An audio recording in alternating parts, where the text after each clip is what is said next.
Fading inflation and a steady march higher in earnings. Our next guest says tech stocks are the final piece of the puzzle. Joining us now to explain, let's bring in Mike Bailey, Director of Research with FBB Capital Partners. Mike, welcome. Good to have you with us. How confident are you that earnings are going to come in at those lofty levels? Because in the end, it's really earnings that drive stock prices.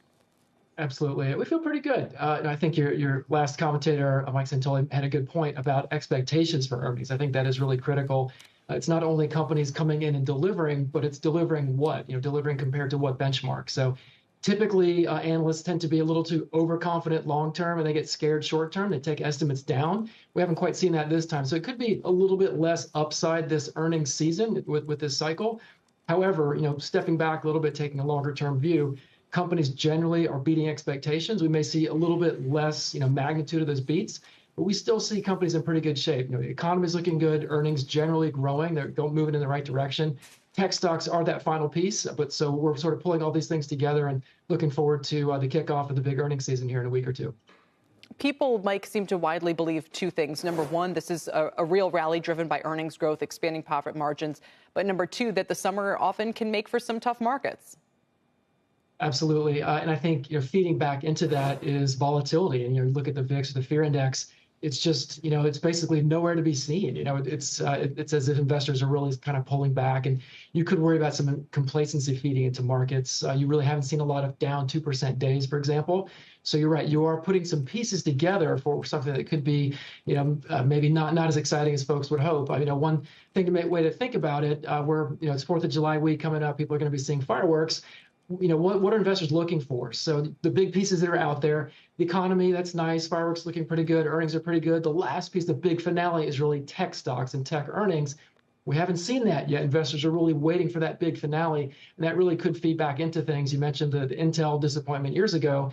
The big AI-related tech stocks, that's going to be the big final piece investors are watching for the next couple of weeks. We've spoken for 2 minutes, and I think for the first time in CNBC history, we have not mentioned the word interest rates or the Fed. Does the market have to have an interest rate cut to continue its march upward? So a couple ways to handle that. I think there needs to be a cut at some point. There could also be a bit of a sort of the Fed saying it's going to be next time. It's going to be next time. If the market is okay with anticipating something, if Jay Powell wakes up and says, forget it, we're done, lock him in forever at high levels, that's a big problem. But I think Jay Powell's smart enough to keep just sort of easing that pain if he needs to delay the eventual. Because that's what it feels like is happening here, is that we keep not kicking the can.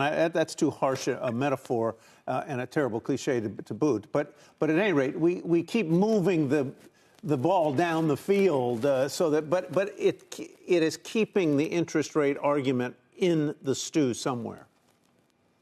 Agreed. And I think the flip side is, in the meantime, we're sitting here with relatively high interest rates. What are companies doing?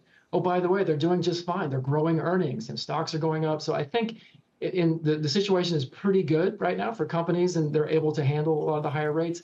However, the longer this drags out, or if CFOs start to say, hey, wait a minute, these rates are going to be high forever, then there could be a problem. But I think in the interim, as long as we're here, could be a few more months this year, maybe late this year, early next year, I think companies can handle that. And again, it's really that messaging and kind of finessing that for Jay Powell that's going to be really critical in terms of the timing.